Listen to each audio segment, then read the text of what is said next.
Abatura bo mu Rukagwanya Akagera umugombororo yacanamira district ya Kabare nibagira ngo umwanya ogwo guriho amabare marungi ng'ebyafayo hashemerire kubonezibwa kwenda kugira ngo abarambuzi beyongere kwija omu kyanga eki. Ibare ryitu n'ibare rihango rishemerire kubanirira mu rwo buri muntu wena emotoka nizizamu zihindukiramu abiye n'amapiki gabo bagarazamu mwenu ryakubire rizitirirwe rikorirwe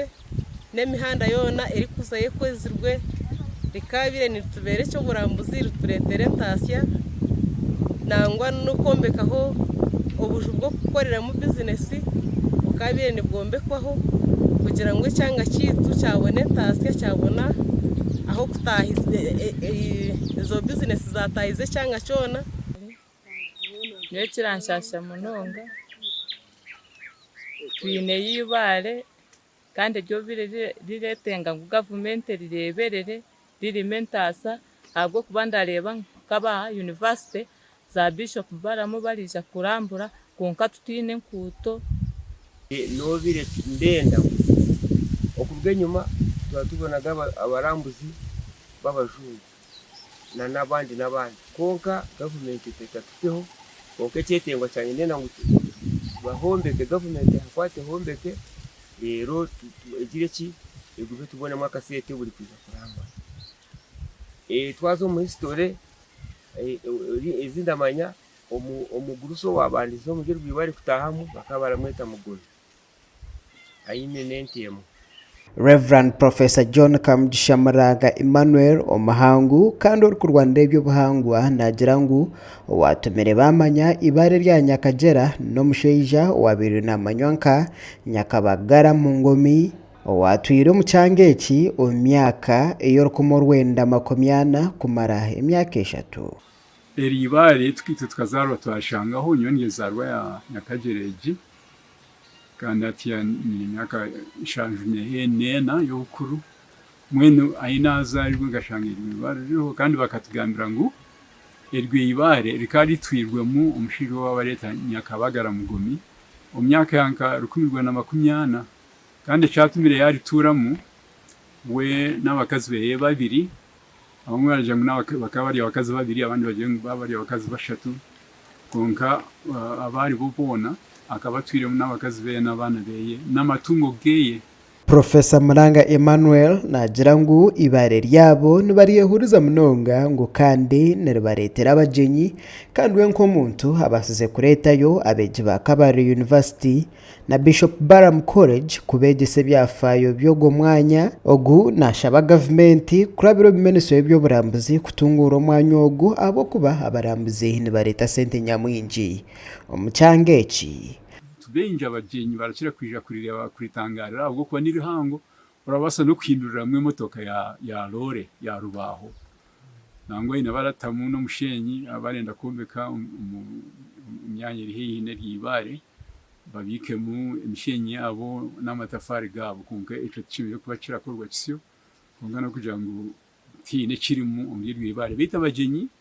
bijaga barirambura abajungu abanya-Uganda nanye kadakira kureta y'abantu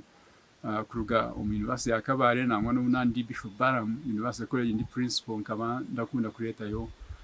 abana bishumiro n'abegesa nari Kabare University n'icyacumwe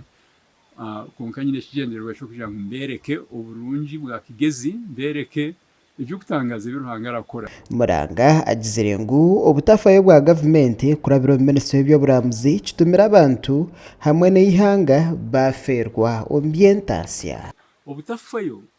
bwa ministry jo na government kutarara hamwe akintu kirungi kandi kirashemeza kandi kiratangaza nkeco nk'ibibari ya Nyakagera kiratuma twaferwe jo ntasi n'abantu bo mu cyaro cya Nyakagera hagira ikibaferwa nogoye utwireho na wagira ikiyaferwa turatwagasigwa ki ikintu keco cyo mugasho kirasa kurura abantu bakarugoku noku bakija bakakireba bakakitangarira bakashashura bakasente keco kutahamu kaba kenji